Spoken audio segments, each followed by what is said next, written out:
Now, this is one of those questions which you're supposed to use the data to help interpret things. So it's again your chemical knowledge which is being tested here.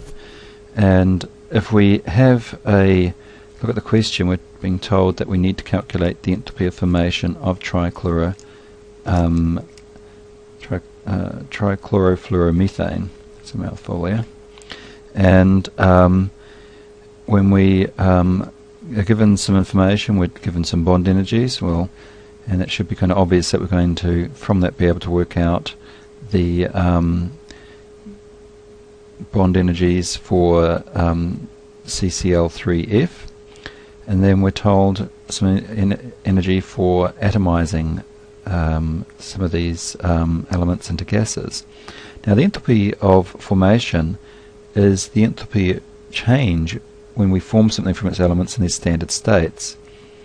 Now, this energy here that I've shown the working for is the amount of energy it takes to make these into atoms in a gas phase. And therefore, if we can find the difference in energy between this and the energy that the actual product has on the other side, CCl3F, we'll find out what the energy of formation was. So this energy is a little bit tricky in that it's not, even though it's positive here, this is the amount of energy that's going to be released, because this is the amount of energy to break a bond here, but this is the amount of energy that exists in the bond when it forms. So it's just basically the opposite. We're not, in other words, this is bond breaking, this is bond making. So that's positive, this is negative. So if we make that a negative value and we look at the amount of energy it takes to actually break the bonds to atomize this, we can find out what the formation energy is.